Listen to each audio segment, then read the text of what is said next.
O Allah, guide me among those whom Thou hast guided aright, and preserve me among those whom Thou hast preserved, and befriend me among those whom Thou hast befriended. Bless me in whatsoever Thou dost grant me, and deliver me from the evil of what Thou hast judged. Surely Thou judgest, and none can judge against Thee, and he whom Thou defendest is not disgraced. Blessed art Thou, O Lord, and exalted be Thee above what they set up besides Thee. I bear witness, nothing deserves to be served besides Thee, and I bear witness that Muhammad is Thy servant and apostle. Amen.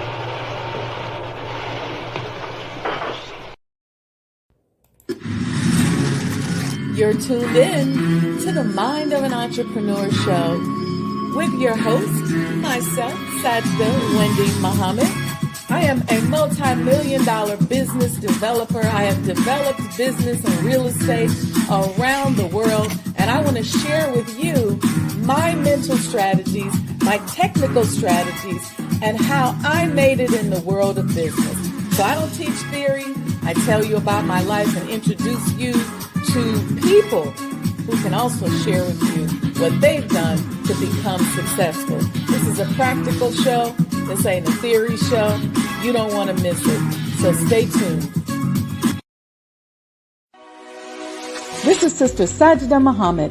We are proud to announce that the Sajdah House commemorative Elijah coins are finally here. As we renovate and restore the former home of the most honorable Elijah Muhammad, we have recycled the old copper gutters and downspouts and created a 1-ounce 39-millimeter coin made of 100% pure copper. Each coin is professionally graded and has its own barcode and registration number. This priceless heirloom, made from recycled copper from the messenger's home, is now available at sajdahhouse.com.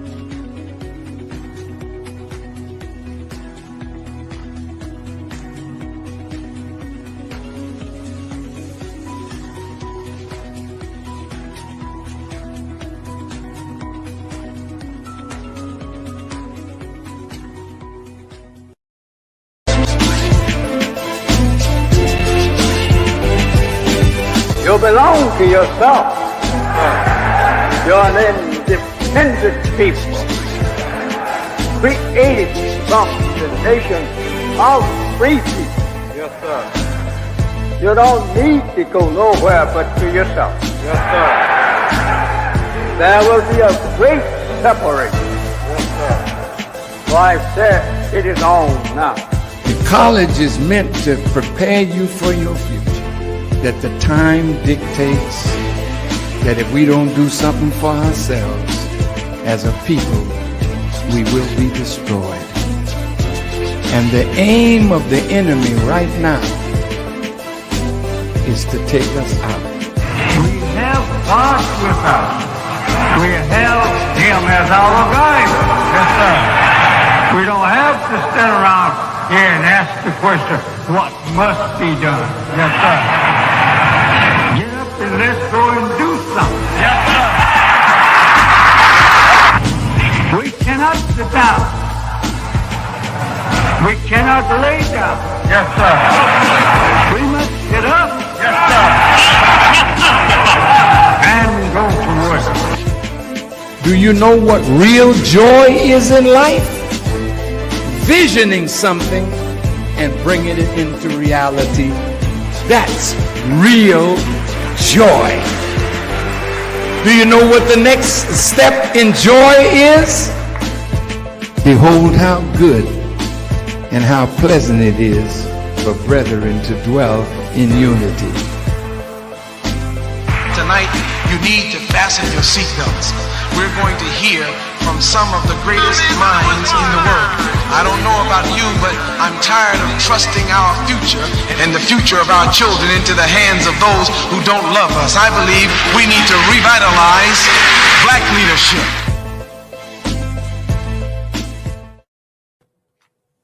Greetings, family. Assalamu alaikum. I am Sajdah Wendy Muhammad. Listen, Get your tea, get your coffee, get ready for this discussion.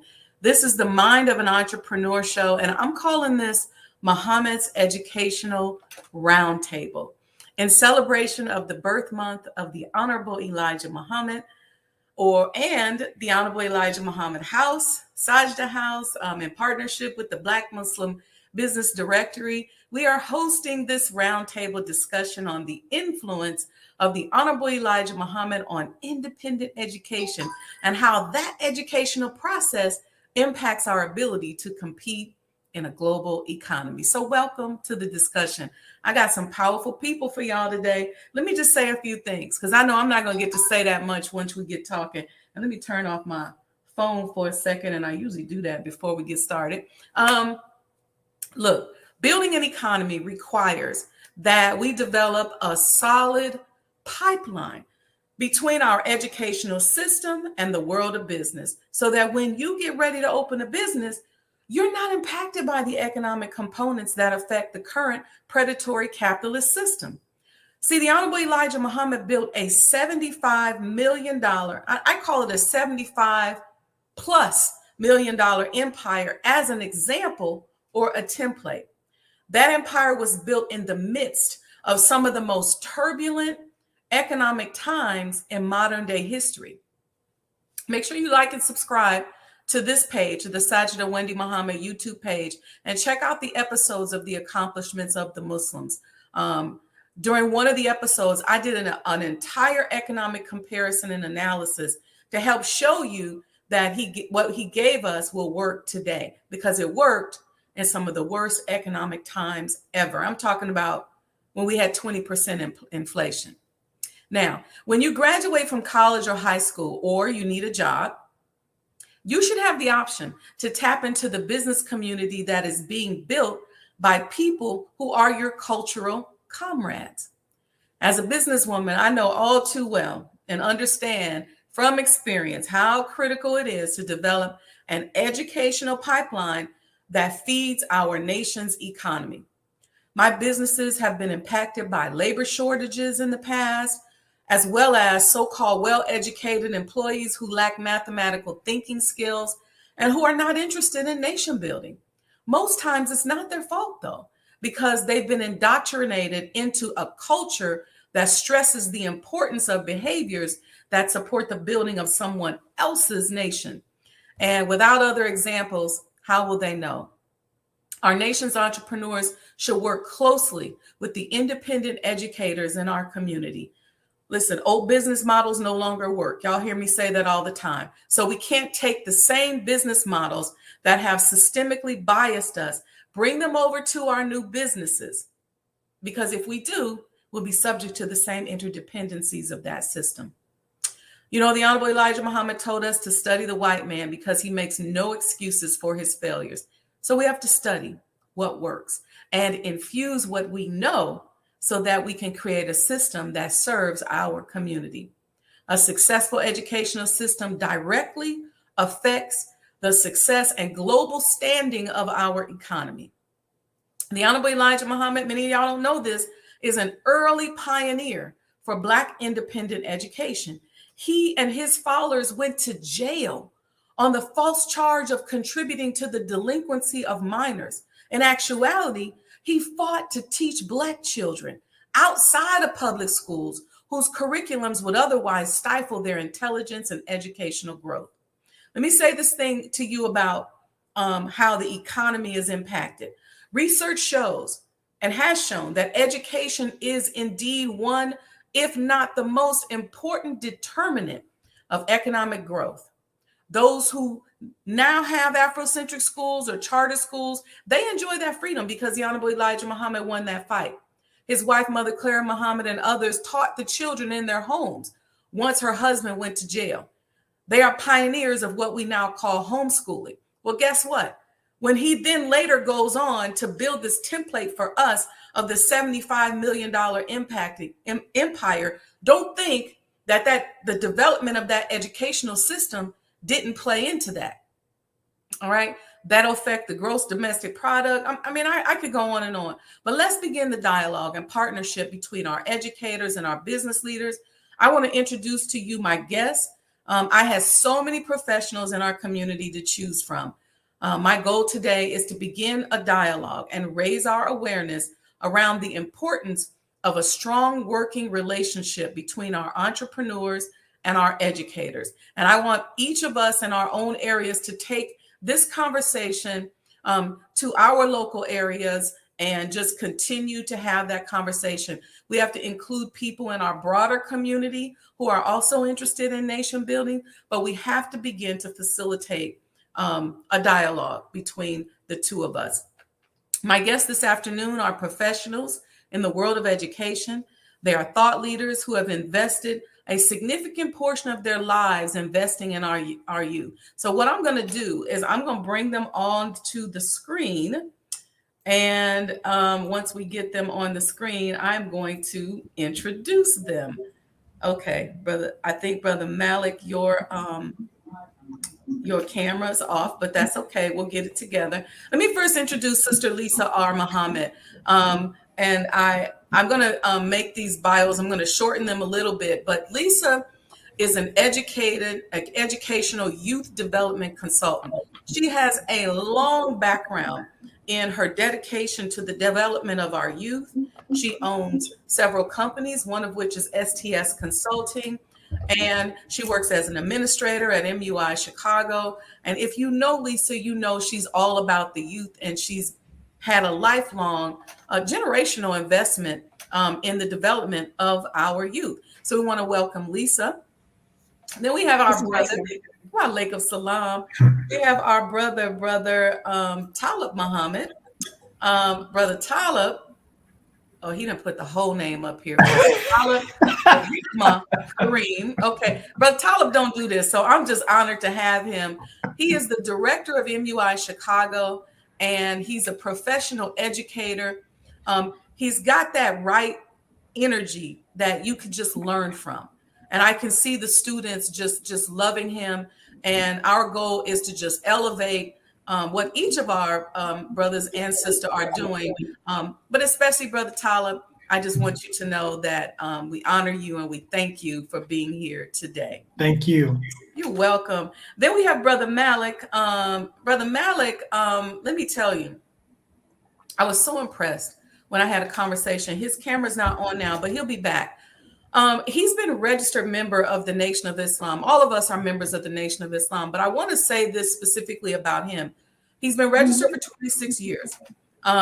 He and his wife, Sister Cherie Muhammad, have been blessed with 7 children, and they are intentional in their efforts to produce Muslim children.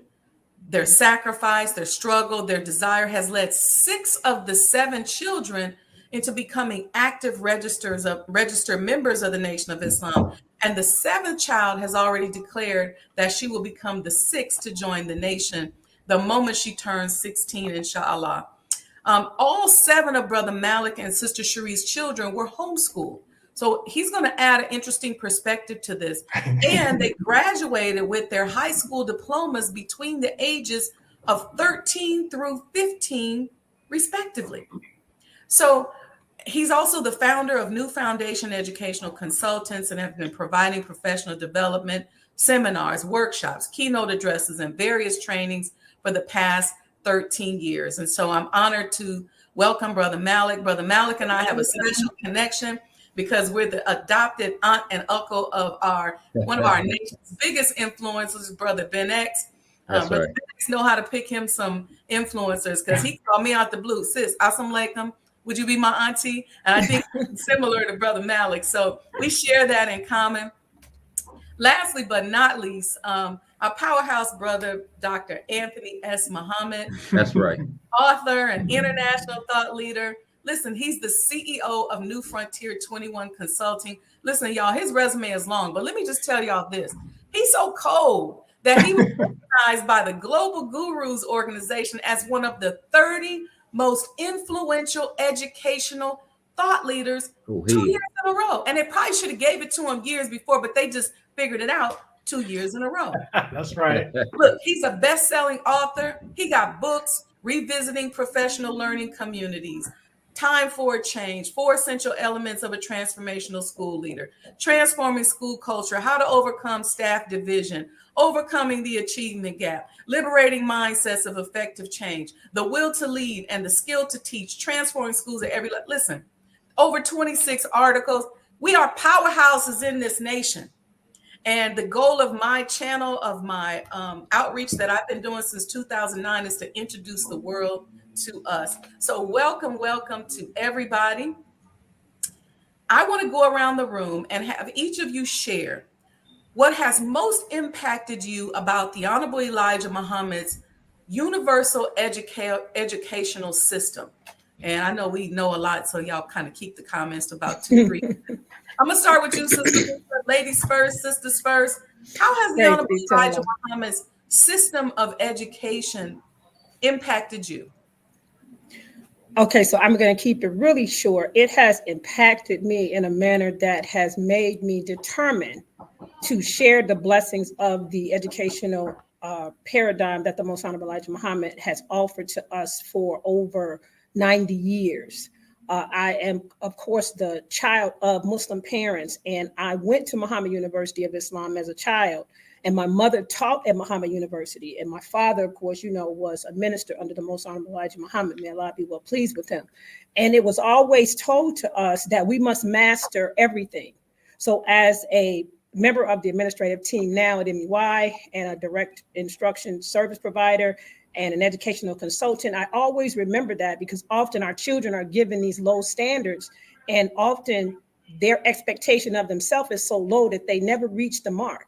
So the way it has influenced me the most is it has led me to know, not just believe, to know that the Honorable Elijah Muhammad's educational system, paradigm, and way of teaching is the only way to success for not just our children, anyone's children.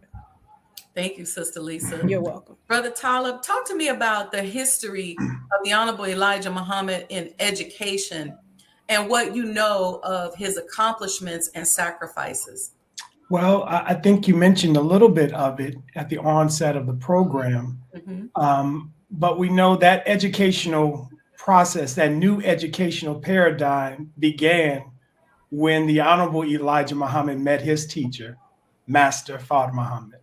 On that fateful day in September of 1931, a student-teacher relationship began, and from that, the transferring of a new educational paradigm, new wisdom, new knowledge from one man to another, and then to a nation. And so the early sacrifice, I say it all the time at our commencement ceremony, giving honor and thanks to not only Allah, who came in the person of Master Fard Muhammad and the Honorable Elijah Muhammad, but those early pioneers that we don't know all their names. Right. And they made a sacrifice in Detroit. They were arrested so that we can be here today. So I always remind the students, there are people you don't know that made a way for you and me. So from the arrest that took place in 1932 of staff, to the courage of the Honorable Elijah Muhammad. He didn't run from the police. He went down to the police station. See, he's teaching us with his actions of what kind of people we need to be. And we're really going to have an independent educational system separate from the slave-making educational system of our enemy. Not only that, the pioneers, the students, Mother Clara Muhammad, who can never be left out of this story of independent education. And as you mentioned, Sister Sajdah, that the Honorable Elijah Muhammad really is the pioneer. He dared to do something that nobody else had the courage to do. And so now today we can drive down Chicago. You see Nikaboo's daycare center, right? You see all the little storefront and home schools. Is because he and those pioneers paid a price. And we can't leave out the Honorable Minister Louis Farrakhan. Absolutely not. Because he had to rebuild the work of his father, starting essentially with nothing. Zero. Except that idea and the love and faith in his heart. And here we are in 2022, continuing the work as continual pioneers to move a new educational paradigm down the road and develop it for our community, our people, and for a bright future. Thank you, Brother Talib. Long live Muhammad. Absolutely. Brother Malik and Brother Anthony, I'm going to pose this same question to you, but slightly different. How do you see this educational paradigm that Sister Lisa and Brother Talib just laid out? How does that then reverberate into our broader community? And how has that affected your work in the broader community? Brother Malik, I'll start with you. Okay, praise be to Allah. Praise be to Thank you, Allah. Sister Sajdah. For me, listening to my brother Talib, he said so many things that I definitely wanted to touch on. All praises due to Allah, because I'll tell you that the sacrifice is the first thing that I think about that happens in order for us to be able to strive to continue to establish independent institutions in the country. And I want to say, to answer your question, as you go out into the broader community, one of the things that I find to be a common denominator is, in order to get the results of the Most Honorable Elijah Muhammad, you have to put your foot down and stand on the very principles that brought about his success. Yes. The Honorable Minister Louis Farrakhan did just that, and he was able to reproduce the same thing. What I see in my work within school systems is the fearlessness of the Most Honorable Elijah Muhammad and the Honorable Minister Louis Farrakhan is now starting to awaken in more and more Black educators, whereas 10 to 15 years before, you didn't see that boldness. It wasn't as common as it is now. There are even workshops that I see that the title of the workshops is addressing white supremacy. I mean, this is like literally in the title of certain things. So I'm like, yeah, it's about that time. And so what I think about as I move around and watch what's happening is, I'm so appreciative and I'm so grateful to have the opportunity to be part of such a wonderful, marvelous nation of Islam. To be able to have an opportunity to know the Honorable Minister Louis Farrakhan and to strive to be a champion and an advocate for children in a way that would produce gods. I want to be real clear, Sister Sajdah. This is not about getting the education. This is about producing gods. And I want to say this to my brother Anthony before he answers. He's heard me say this hundreds of times in private, but I'm so happy to say it right now in public. Let me just tell you and your listening audience, this humble brother to my right or left, depending on where you looking at it from on your screen, he is a God. I repeat, he is a God in this education space. I believe it was 2000, maybe 13 or somewhere around there. He was doing a workshop in Duncanville, Texas. Okay. And I mean, Duncanville, a suburb of Dallas. And listen to me. I'm sitting in the back of the room.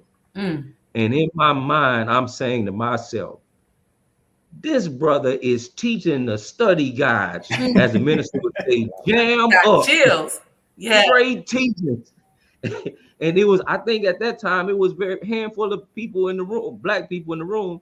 And so when it was over, I, in amazement, was talking to the brother, and he's so humble and he's so knowledgeable. It is because of him that I'm in this consulting space to the degree that I am. He is my mentor. He is the person that I call on and go to for whatever I need in this educational space. And I'm just honored to be able to have him as my brother and my mentor, because he does not back down. I just want those who don't know him in the space like I see him in the space. He's not backing down. He's not hiding who he's with. He is for sure with the Honorable Minister Louis Farrakhan. And as a young brother coming into the space, he fed my faith so much that now it is to the point to where I'm learning of the answers and questions and conversations that he and I had before that I'm walking into now. So I just want to tell him that personally, that I love him, and I tell him all the time privately, but it's nothing like giving people flowers while they live. Amen. And I'm telling you right now, we are blessed in the Nation of Islam to have this brother on our side, because he is truly a God in the educational space. Thank you, Brother Allen. So well said. Brother Anthony, Dr. Anthony, what say you? We can't hear you. Oh no. I'm sorry, Brother Anthony. You're We can't hear you, Brother Anthony. I know he's saying some good stuff too. I think he has the things in his ears, so the mic probably right. No. No. We can't hear you. He may need to go up and come on sometime. Yeah, he just hung up and came back, so that's okay. We're going to give him a chance to come back. We're going to move on. Brother Talib, our next question is for you. Let's talk about the importance of mathematical thinking. In small businesses or national building, we need people who can think mathematically. Brother Malik said this is God making, and gods think mathematically. They need to be able to use comparative analysis, deductive reasoning, problem solving. How can the basics of reading, writing, and arithmetic help prepare our students to be creative professionals? Well, I think you really answered the question in the question, but it's so essential that we teach our children how to think, not just what to think. Mm-hmm. See, a lot of times people just want to, in the educational field, get over content. Yeah. But not enough critical analysis, not enough time to question what is being presented by the reader.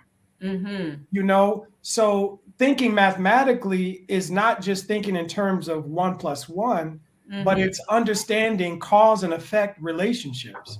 Right. It's understanding what like real calculus is in the frame of making predictions based upon the actual facts that you have amongst you. Mm-hmm. So teaching children to think critically, teaching children to analyze, teaching children to ask questions so that they can learn all about themselves and the world around them, where we are not stifling the natural curiosity that the human being has. This all goes into developing a well-rounded student and human being. All of this has to be a part of any educational system that wants to develop a child, or develop a God, right, into his or her full potential. Yeah, amen. Brother Anthony, you back with us? I'm back. The problem was the input was on the wrong. I had to change the microphone input, so I apologize. No, it's okay. This is live TV. This happens. Yeah. So I just wanted to let you comment on the question, because I could feel the energy. I know you were saying something powerful, so I want to hear it before we go on to the next question. Well, thank you, dear sister, and I'm honored to be on the panel with these wonderful educators. And look like Brother Malik got kicked out for some reason. Yeah, hopefully he did. I was more than humbled by his comments, because I think we're all just servants trying to do the work, and we're, as the lessons tell us, that we're just all trying to be worthy and accepted before Allah. Amen. And if you're striving to do that, if you get accolades from men, then that's a bonus, but that's not your ultimate goal. That's right. And speaking of the influence of the Honorable Elijah Muhammad on me individually, and then on the broader spectrum, he's my savior. Yes. He liberated me. I was a pretty decorated high school athlete who got caught in the world. I didn't know who I was. I thought my goal was to be a professional athlete, was to get fame and acclaim and BMW and maybe some women. And when I heard his message, he told me who I was. And I felt like I was liberated. Beautiful. And that liberation was the fact that I'm a direct descendant of Allah himself, and that we are victims of the greatest crime against humanity, and that Allah came to save us. and that through what he taught him, we'd be able to liberate our people and eventually liberate the entire planet. So the fact that I get a chance to walk in a light of knowing who I am, Yes. original man, the Asiatic black man, the maker, the owner, the cream of the planet Earth, God of the universe, not in a way that's haughty, but in taking the responsibility of sharing what I know and what is done for me. I watch the news a little differently than most. I read the signs. We have the guidance of the Honorable Minister Louis Farrakhan, his greatest minister and teacher. So I take that confidence into the education world with me. And what I found is that what we were taught in point number 12 was believe that Allah came in the person of Master Farad Muhammad, and that for him, he will set up a universal government of peace through which we can all live in peace. I found that message resonates with people. Yes. I'm in the state of Utah today. Look at that. I'm going to Ethiopia in a couple of weeks. Wow. Montana, South Dakota, south side of Chicago. That our message is a liberating message. That's right. And that when the best of us comes out and we're able to contribute to humanity and free ourselves of technology, free ourselves of greed, of selfishness, of hate, of vitriol towards others. Imagine how wonderful this world could be if all of the talents that God gave us, we can manifest, and as Brother Malik said, bring out the God in each and every one of us with a sense of brotherhood and sisterhood. That my talent is to help lift up Brother Talib, lift up Sister Lisa, and that education becomes a conduit to develop that type of intellect and character. That's right. And when I get a chance to go out, I feel myself, or I feel that I'm a representative of the Honorable Elijah Muhammad, spreading his message in a lane that I've been provided, and we've all been provided lanes, and we're building that universal government of peace. Because once the human being experiences liberation and peace, our natural gifts and talents come out, and we'll build paradise. That's right. On earth. But it's the devilishment, it's the hate, it's the self-hate, it's the lack of self-love that hinders that. And I'm so grateful that with the third grade education, the Honorable Elijah Muhammad felt that teaching that lesson to children, though we couldn't at that time teach them physics or chemistry, but self-love would be the foundation of them going into those endeavors. And we have doctors and nurses and engineers in the nation today because a man with a third grade education taught us about ourselves, liberating us to be able to manifest those talents. And the next frontier is the entire world. Yeah, that's amazing. Thank you, brother. Thank you for those very profound words. Brother Malik, I think he's trying to get back on, so we're going to keep going. My next question was for him, but Sister Lisa, we'll go to you. Yes, ma'am. I know you're a big component of our students having experiences. How can experiences outside of the classroom enrich their educational process and better prepare them for the world? Yes, ma'am. That's a great question. I'll take the example of the self-improvement study guides. For those of us who are not familiar with the study guides, this is a series of self-improvement lessons that the Honorable Minister Louis Farrakhan, through and with Sister Dr. Minister Ava Muhammad, may Allah be well pleased, developed, that we study for personal self-improvement, which leads to community development. And in those studies, there were two parts. You had the study, you had the theoretical, and then you left the circle and you had to practically apply what you were to have learned. And I'll reference something, Dr. Anthony, that I believe I first heard from you, or probably from Brother Talib through you, in one of our professional developments, dealing with the concept of learning by doing. And I believe that what we must do, the minister said in one of the educational conferences that was held here at Muhammad University of Islam in Chicago, that education must be education for life. So in order for it to be education for life, you have to practice it.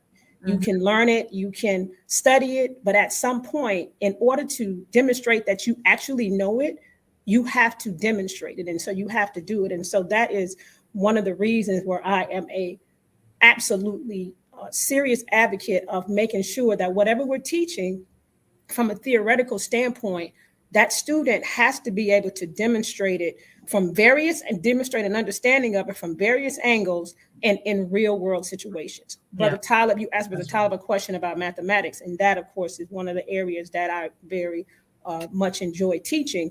And to be mathematically literate means that you can take the concepts of mathematics and you can solve a problem. You can look at the problem from various perspectives and various angles, and then you can apply the lessons learned in that mathematical lesson to real world situations. That is what our children must be able to do.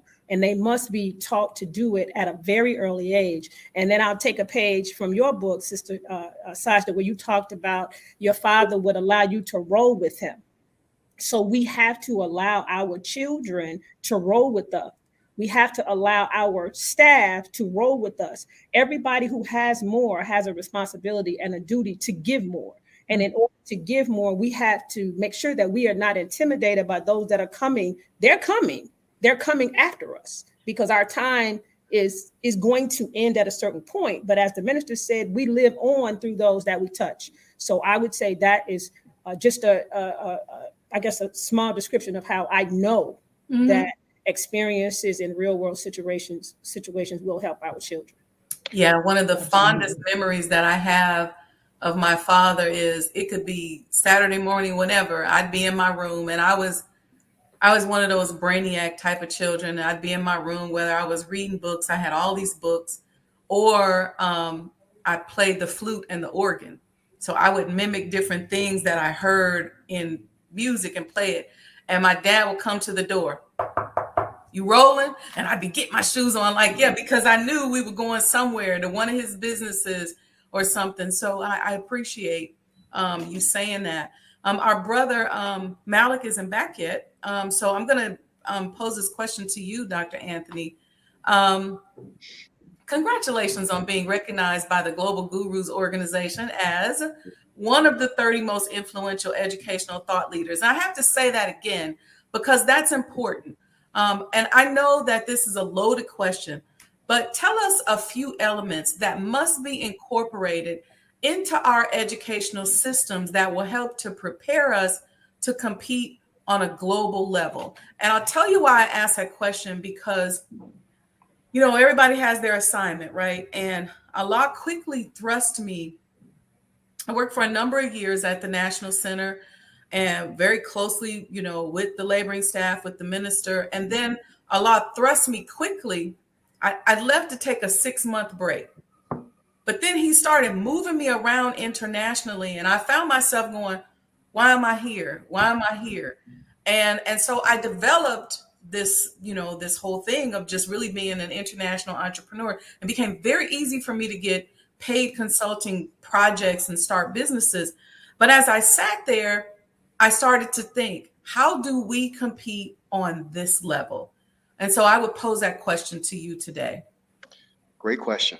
Thank you. And I wanted to start by validating and supporting something what Sister Lisa said about experiential learning. From a neurological standpoint, when you experience something and it's fueled by curiosity, the brain actually forms a stronger synapse, which is the neurological connection of your learning, and it creates a learning network. So when you experience something, that actually creates a thicker synapse. It also, when curiosity fuels the learning, it also makes the body release dopamine, which some will call a natural high. Right. So when these things are not quickened in our students, then we wonder why they're bored and not engaged in school, because often as educators, we don't understand the science of neurology and the science of the brain and the science of human cognition, which our current public system misses the mark on in many ways. To go to your question about international preparation, as I get a chance to travel internationally, because we've been taught in a way that we think about a nation, not a church, not an organization, but a nation. I've gotten the opportunity as I've traveled to see how nations are constructed Yes. and what they need. That's what I want. Somebody Yes. has to design roads. Somebody has to build a waterworks and a water purification system. Somebody has to run an electrical grid. Yes. Somebody has to create a health care system. Yes. Somebody needs to run the economic and monetary. Mm-hmm. So as we start to prepare our children, not to get a job, but to think about as pioneers, how can, if we got 7 to 10 states, Right. we even know what to do with them. Right. Well, we know how to build a factory and create a distribution system. So these real life dilemmas and quandaries, that if you want to, as the minister said, get out of being a colony where we're just sucked, the life is sucked out of our community, where our needs are taken care of by those around us, like infants, that we have to get up and do something for ourselves. Amen. So as believers, as we think about what can you contribute to the development of a community, a nation, that will be useful. I think about the European colonists who came over to the United States, and I mean, these were really the underbelly of European society. These weren't the cream of the crop. No. And in less than 200 years, they were able to create one of the greatest nations in the last 6,000 years, because they didn't waste their time on being trifling. Come on, brother. They didn't waste their time on idle talk and doubt. They created a doctrine called manifest destiny and saw themselves as rulers from Atlantic to Pacific. They built millions of miles of roads, an entire electrical grid. They produced a water and public works system. This is how we have to start to teach our children, not passing some frivolous standardized test. It's nice to do that, but that's not the hallmark of excellence. So our children have to start to learn, as architects and builders, what can you learn in your 12, 13 years in education that would allow you to be a contributor to that? And as we travel around a city like Chicago and we see streets named after people that we don't even know about, who contributed to the development of the city of Chicago. They didn't have to be seen by many. It was somebody who started a school, somebody who started a hospital, somebody who started a market. Just start where you are and teach our children to be contributors to the development of a holistic society. And the rest of the world is looking for that too. I remember I'll close when Malcolm X went to the African Union, and he came to them saying that I came to Africa to learn from you about how we can produce unity back in the United States. And the answer was, we thought we wanted to learn the same from you. We don't know how to do it. We were hoping you were going to teach us that. Right. The rest of the world is waiting on us to rise. Yes. The blueprint that we've been given by the Honorable Elijah Muhammad on how to make a righteous, sustainable nation. That's right. Thank you, Brother Anthony. I was told by a major business person in Africa, he looked at me and he said, our salvation is wrapped up in you all. I was doing some consulting work for a company that builds cities. And this was the types of conversations that was happening. We have to build the grid. We have to build a sewer system. We have to have our emergency response teams. And so, you know, it just it brought my thinking from here as a corporate person to here as a God and a nation builder. So thank you for those comments. Welcome back, Brother Malik. Glad to be back. I could hear some of it. That's okay. My question for you is, you know, because I am so impressed by what you and your wife have built for your family in terms of a legacy of Black excellence. And I understand that your children were homeschooled. And you and I talked about this a little the other day. How do parents who prefer to homeschool their children ensure that they have a healthy level of social intelligence? Absolutely. Yes, ma'am. Well, the first thing that I would say to that is when it comes to social beings, and again, remember, this is all about the Honorable Elijah Muhammad that, we're talking about. Right. If we are truly a family, one of the things that I believe causes the greatest deterrent for us in reaching that goal is first this. We can't get confused in hearing the Honorable Minister Louis Farrakhan say that, the God told him, brother, don't worry about your family, be about this mission, and I'll take care of your family. Okay, that's right. That's what he was told. That's not what we was told. Okay, he told us, brother, you take care of your family. He told us, brother, I don't care if you got to show up to FOI class in dirty overalls, but when they see your wife and your children, that's where they see who you really are. I'm paraphrasing. Yeah. I think that one point, Sister Sajdah, is what's hindering us who desire to homeschool, because we start off from the wrong reference point. Let me go a little further. If I'm homeschooling, according to the teachings of the Most Honorable Elijah Muhammad, he and what he has in mind has to be at the root of why we're doing what we're doing, and every decision that is made by that parent who wants to homeschool in his name has to put him first in their personal life. That don't mean that we're going to be perfect, because I'm sure not. Right. But what I'm saying is that we have to strive to be the best that we can be, and not pretend that we know everything and believe in a mystery God and think that if I hide these children away from everybody, then that alone is saving them. It's not. It's going to make them socially awkward. They won't move about society and demand the respect that a young God should have. So the first thing I would say is, parents, we got to make sure we with the Honorable Elijah Muhammad. Ooh. If we're not educators, we need to make certain that we confide in those near us in the mosque, in the study group, or reach out to someone. We have technology now. You can reach out to anyone in the world, but you got to be able to access the areas that you're weak in, and not allow your ego or your zeal in being a Muslim to override reason. Because oftentimes we'll say, and I know everybody on this call can bear witness, you'll meet a parent and they'll say, yeah, my children are homeschooled, my children are this.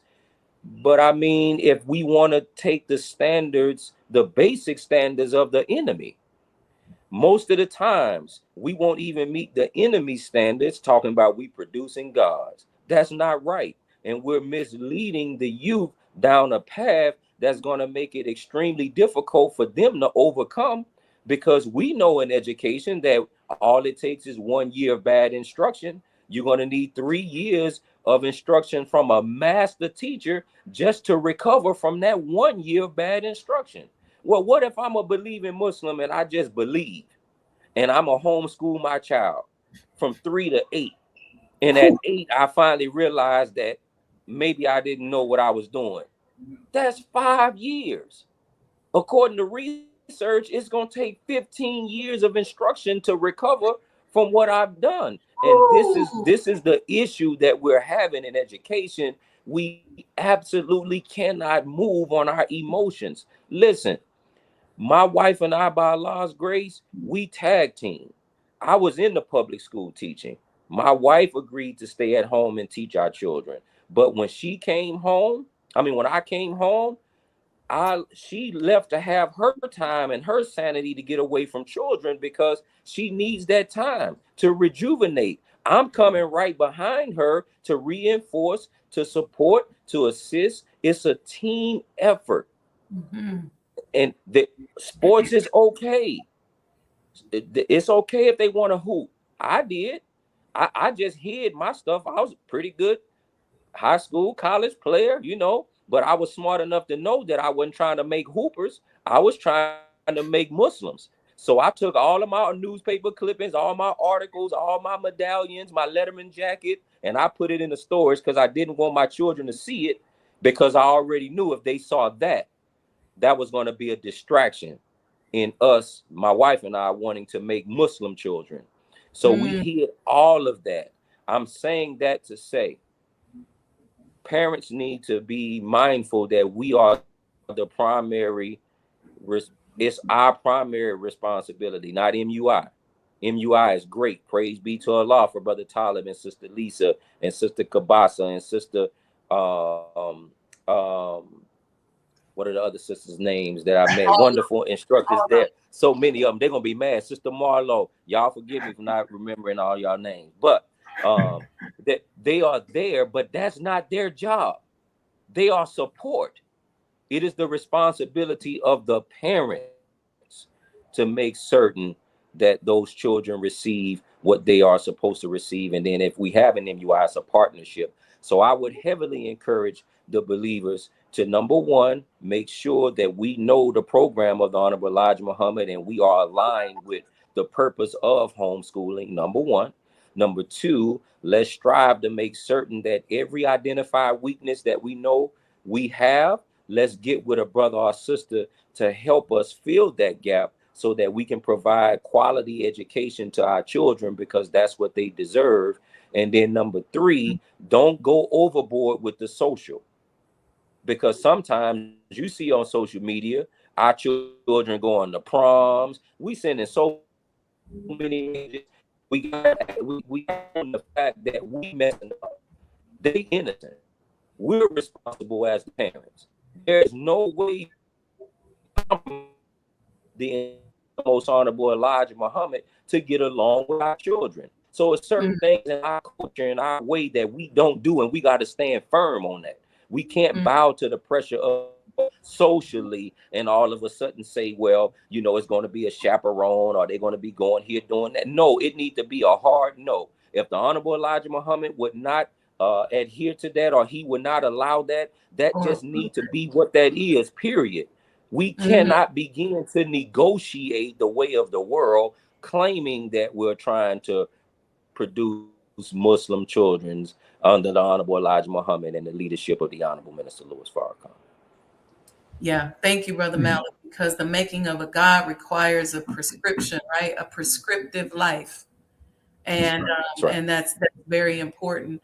You know, it's interesting, before I go on to my next question, some of you all might know that I was chief builder and primary builder and minority partner of a micro hospital in the Washington, D.C. area. And I've interviewed so many young doctors and young healthcare professionals. And what I found with so many of them, especially the Black ones, that they went into that endeavor as a major because it sounded good. And, you know, we see the world based on how the world sees us, right? So if our parent says, oh, my daughter's going to be a doctor, or my son's going to be a microsurgeon or whatever, then the child goes through with it, but it's not their passion. And so my question for Brother Talib, I'll start with you, is how do you pull out their passion as opposed to socially and culturally pushing them into a field of study that they really don't have a passion for? And I'll give you one other, let me just say a few things on that. My business partner grew up in the streets. His mother is from Mississippi. His father is from Liberia. And his father got killed in a coup attempt with President Tolbert when he was like 10 or 11 years old. So his mother was left to raise 8 children, 8 boys on a teacher's salary. So naturally, the boys went out in the street. They started gangs, they sold drugs, they was doing all kind of stuff. And one day he just said, he knew he always wanted to be a doctor. So he decided, okay, I'm going to go to school. I'm going to be a doctor.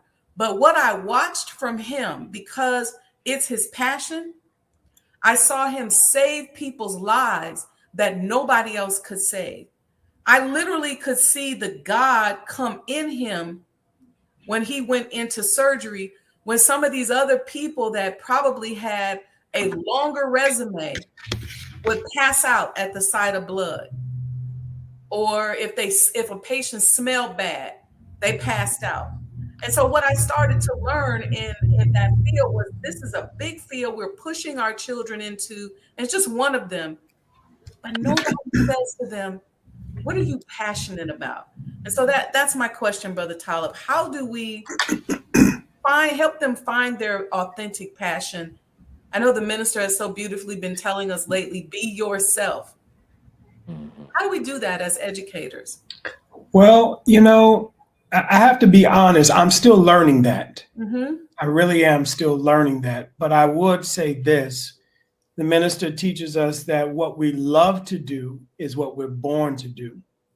But sometimes if children, they'll love something for a moment. Right. And then they're moving on. So they had an affinity for it.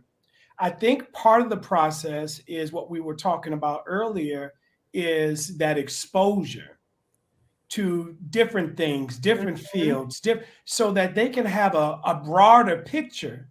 Because sometimes, as you mentioned, what you have in your head of what a doctor is could be from television. Until you get in front of a real body that's reading it, and they're like, hey, I don't do blood. I just do, TV doctor stuff. And I've actually had young doctors tell me that I don't do blood. Exactly. So one of the things I think is exposure. And I'm recalling my desire for my daughter. When she was young, we used to call her Dr. Sania because that's what we wanted her to be. Yeah. So it was Dr. Sania, and she had no inclination towards being a doctor. Then we thought it was Engineer Sania, and we tried to fund that and encourage it, and that wasn't her thing. So what we started to do was to just observe more, because we know in Islam there is no compulsion, but there's plenty of guidance. And we can support our children, and they're going to be trying to figure it out. But at the same time, as a parent, we should be exposing them.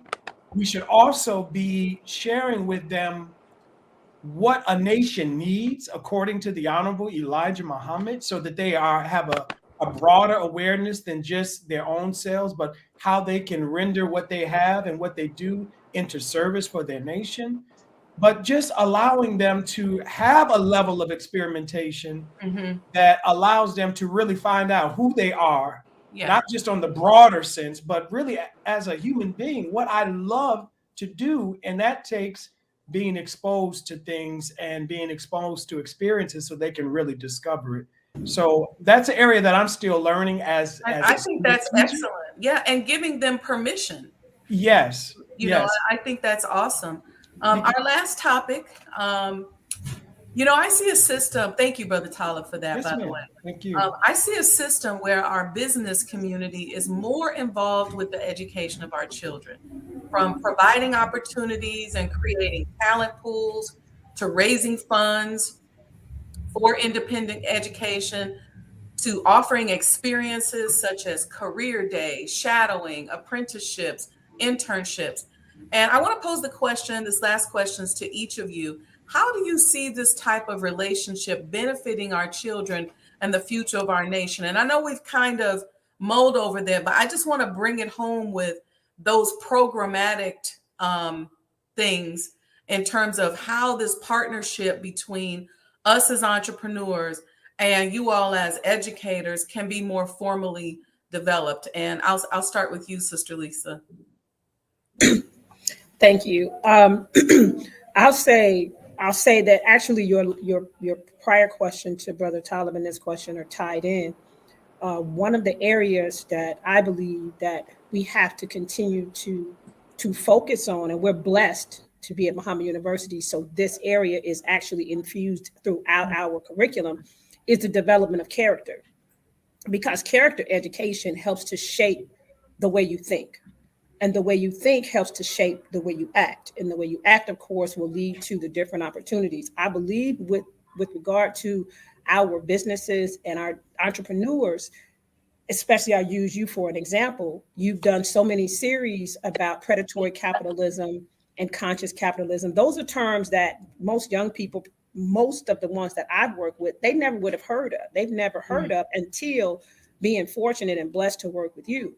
Well, that connection between Muhammad University of Islam and our affiliates with Sajdah House and the Mo Today movement and all of the different organizations and businesses that fall under the teachings of the Most Honorable Elijah Muhammad allows us to not only develop the student from an academic standpoint, but from a character standpoint, because we know that the minister has reminded us that you can be an educated devil. And so, like you said at the beginning, or it might have been before we went on the air, we cannot bring the enemy system of business into what we're saying is going to be now our businesses. The same thing applies when it comes to the educational program. So I think that we have to make sure that our young people know that it's not that you're entitled to work with businesses that are owned and operated by members of the Nation of Islam. You have to earn that. And the way you earn it is by developing yourself academically, developing your character. I know we've previously talked about even professional development from a consulting standpoint of how our students can learn even some of those things at a very young age. So there's a high expectation. And that's why they look forward to bringing our students on, because they have an expectation of not having to worry about dishonesty.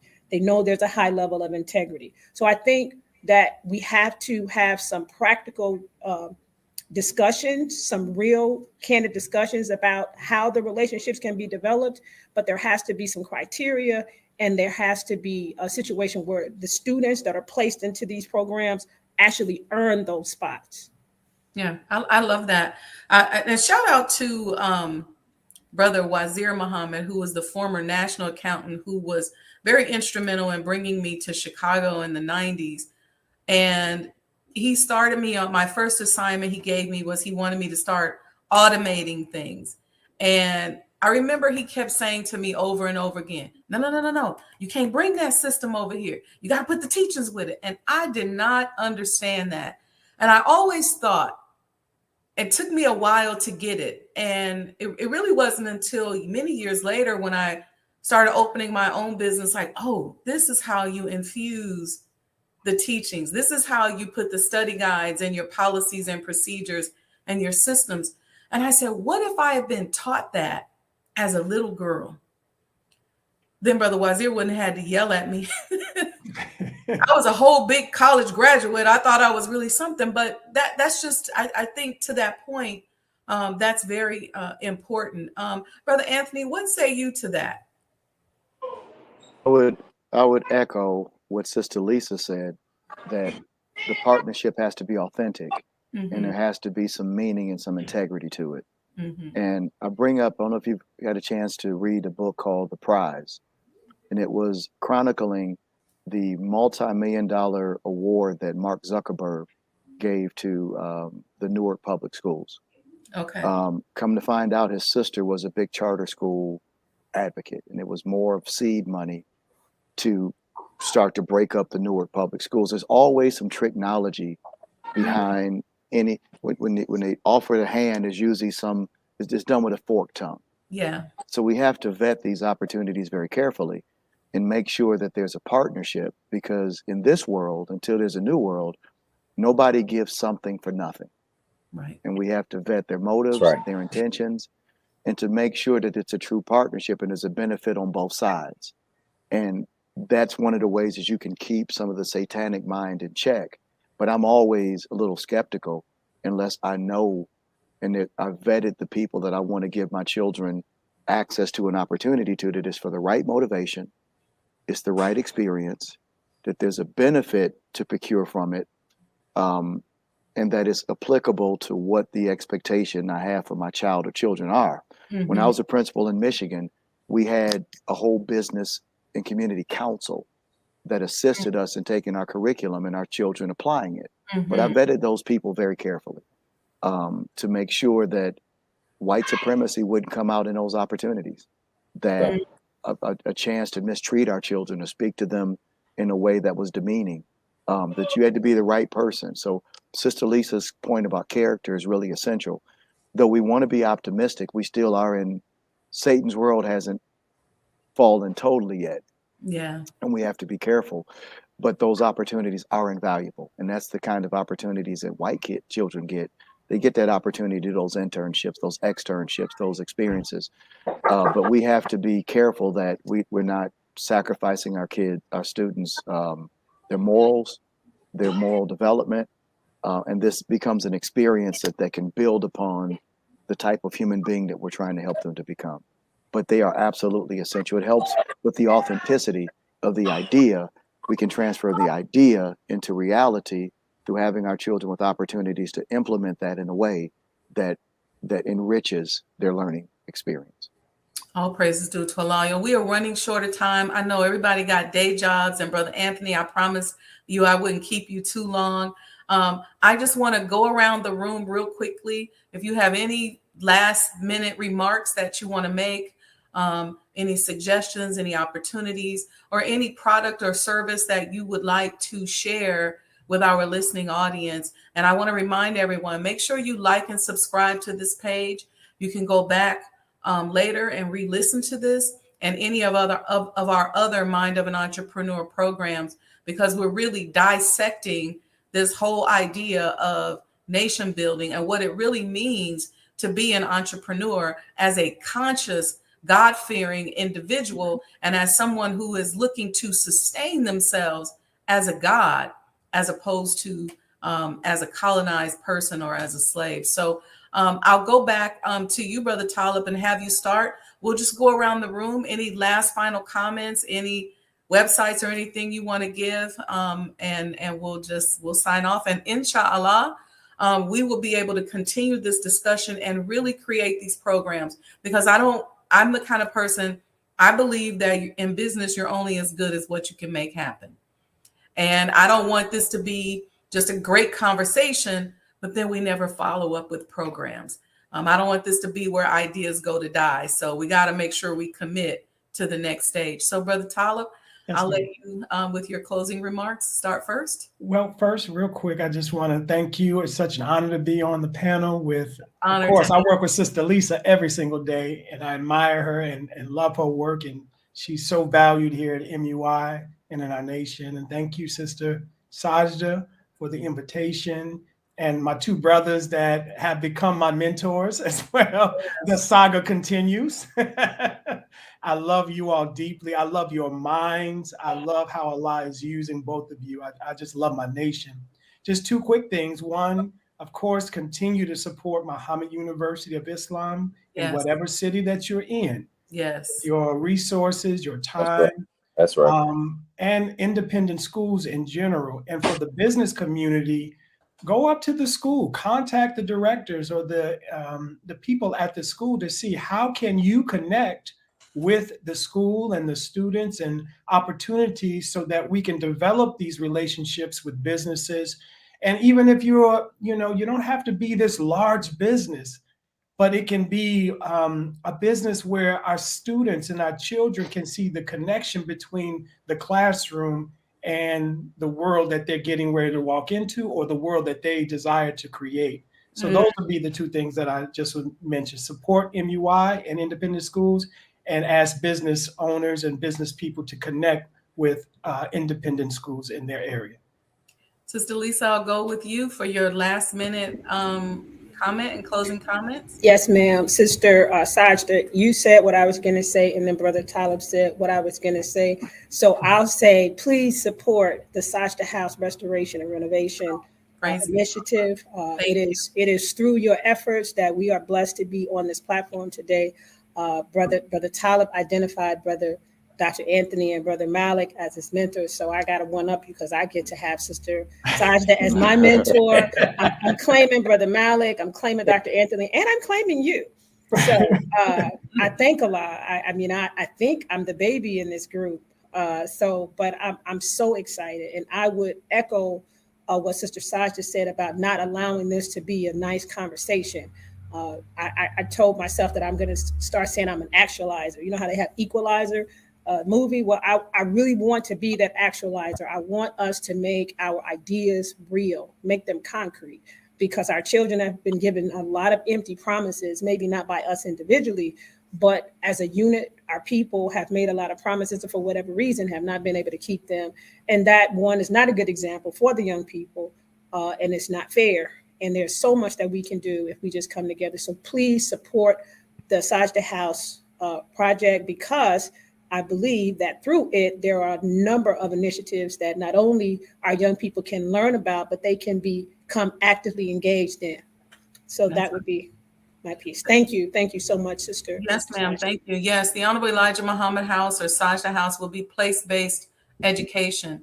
And we want to do a big initiative with our independent school systems so they get a chance to learn the truth about the three great men that have everything to do with why we're even having this discussion today. So, Brother Malik, what would you say for your closing remarks? And please give any website or any information in case people want to bring you on board or hire you as well. Yes, ma'am. First, I want to thank you for the opportunity. I have thoroughly enjoyed myself today, and I pray Allah that we will get a chance to do it again, because it is a conversation that absolutely must continue. Yes. I want to thank you, Sister Lisa, Brother Talib, and Brother Anthony, my comrades in this fight for the independent academic institutions, whether it is on that field or it's in the mass society. One of the things that I want to say for us as believers is, please, I'm petitioning us all, let's start with the children who are in our home. If we have young children that are still school age, let's double down, triple down, quadruple down. Let's make certain that we are providing the needs, the time, the attention, the care for the children that we actually have in our own homes. Let's not treat them as if they already raised their hand to become a registered member in our nation. Let's treat them as if they need to get convinced. Let's treat them as lost founds. They just blessed to wear your Muhammad or your name. But I don't want us to overlook how important it is just being good old dad, just being good old mom. Those are some very lofty titles that sometimes get lost in the activity of our day-to-day lives, where we're almost separated. We just live in this house together, but we're separated. We don't really know each other. So that's number one for me. I want to encourage us all to turn towards them and give them the time and attention that they need. And I will say this is a 1A. I know when we were growing up, some of our parents may have told us, when you're 18, you're grown and you need to go and you're becoming grown. Listen, I want to warn us all. This is not that time. Amen. Our Right. 18 to 27, 28-year-old children need us now more than ever. So please, let's not just give them to the world. Please, let's build our relationships with them. Please, let's love them and double down on our love for them and support them. I'm not saying be passive with them. I'm saying give them the guidance that they need. Whether they accept it or not, it's not up to us. But Allah is holding us accountable for being there for them and offering them the right guidance. And when He blesses us to see why some of them won't listen to us, maybe because of our examples previously, let's just humble ourselves and strive to be better parents. But at all costs, don't throw them away to the world. The second thing that I would say is, when we begin this journey or continue this journey in creating independent school systems or striving to produce gods, the Honorable Minister Louis Farrakhan shared a story about some farmers that he met, and any of you who know where they are and the names, please jump in. But basically, it was a group of farmers, and I believe their children only went up to the 8th grade, but their job was just to produce the food. And so I'm saying that to say, Brother Anthony mentioned the building of a world. There's no way we're going to build a full-time nation with part-time participants. So somebody has to make the sacrifice to say, you know what?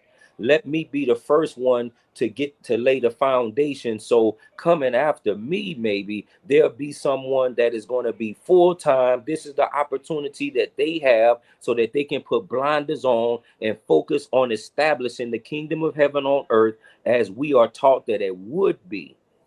I would like to encourage us to do that. because somebody has to be the one to break the cycle. Somebody has to be the one to say, you know what? I'm the last one in the family to you fill in the blank. It ends with me in this area, but everybody after me will stand on my shoulders and move forward in a way that we would have made progress that is visible and produce things in reality, so that we can see the teachings of the Honorable Elijah Muhammad on a great scale in our own homes, so that when we come together as believers, it's just power compounded. Thank you. I appreciate it. Assalamu alaikum. To Allah. Wa alaikum salam. I love that. Brother Anthony, you want to close us out? And I'm Yes, sorry ma'am. for keeping you so long. It's all good, and I'll be brief. I want to thank you, and thank you for your spirit to restore the home of the Honorable Elijah Muhammad, and your vigor for putting together this platform. And I'm honored to be invited and be a part of this. I'm honored to say thank you to my fellow panelists, who I respect as not only educators, but as great human beings and great Muslims. My closing comment is really simple, and it echoes Sister Lisa and Brother Talib: support Muhammad University of Islam. I believe Muhammad University of Islam will be the blueprint or the foundation for an independent system that time and circumstance will produce. Yes. The current public school system is falling. That's right. The Honorable Elijah Muhammad told us to do for self before you're forced to. And we're reaching a point where we're going to be forced to. Just a few statistics to share with you. We're in the midst of the largest teacher shortage in American history. Fewer young people are going into education, and more teachers are retiring. Chicago Public Schools just this past year experienced an 85% increase in teacher resignation and teacher retirement. And most states are running a 25 to 30% decrease in new teacher certification. And you can guess which schools those teachers who are becoming certified are choosing not to go to. Come on now. It's the ones where the children look like us. Yes. So we are being forced into an independent system, whether we want to or not. So we might as well be proactive. And as our dear brother student Minister Nuri said, we want unity, not necessarily uniformity. Yeah. Every independent won't be MUI. We'll have Afrocentric schools, we'll have Christian schools, but MUI can serve as a blueprint of funding, structure, excellence for independent Black education. We can create a network. So if you want to do something just really just direct and right away, support financially, support with your efforts, support with your well wishes and resources, Muhammad University of Islam. Brother Talib, where do they go if they want to donate? People on here want to donate. I took down the donate to Sajdah House because we're going to get there. But I want to also put up how do they donate and support Muhammad University of Islam if there are people watching right now who want to give? They can go to our webpage at muichicago.org. They can also contact our main office here in Chicago, Illinois, 773-643-0700. And you can make a charitable donation either online, or you can send a check or money order if you're still doing that. It all goes to the same place. But most people are, right? Most I don't want to thank all of the people that do give donations. We've gotten donations from as much as $1 or $2, and someone will write a beautiful note to donations to 5,000 or more. So don't think too little is not beneficial. Whatever God has blessed you with, we definitely can use your support so that it can help to better develop and further the programs that we have here at Muhammad University of Islam. So those two places, you can call us or you can go to muichicago.org. All of our information is there as well. Thank you all. Y'all got me up here about to cry. So I'm gonna get off of here, because when I start talking about my nation and I just hear all this beautiful energy, I get close to. I don't want to go into the ugly cry in front of all y'all right now.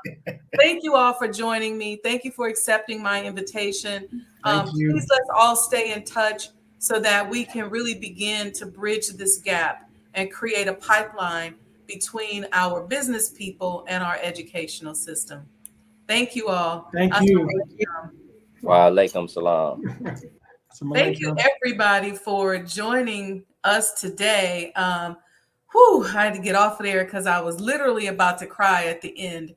And I did say that because as much as we are, working on donations for Sajdah House, we got lots of deadlines that we've moved past, and I really want to see us support Muhammad University of Islam, and it's just that important.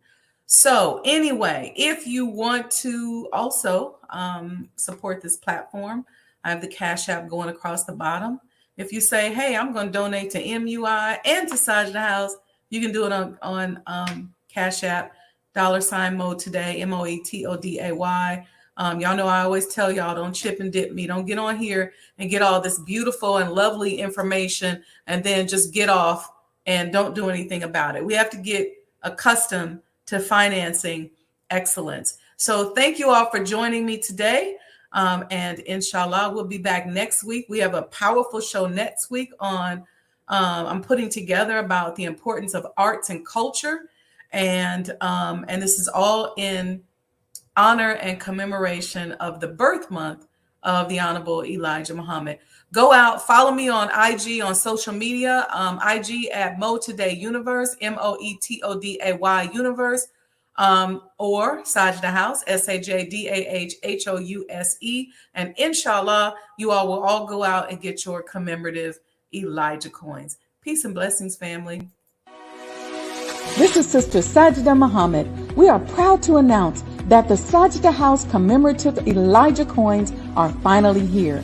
As we renovate and restore the former home of the Most Honorable Elijah Muhammad, we have recycled the old copper gutters and downspouts and created a 1-ounce 39mm coin made of 100% pure copper.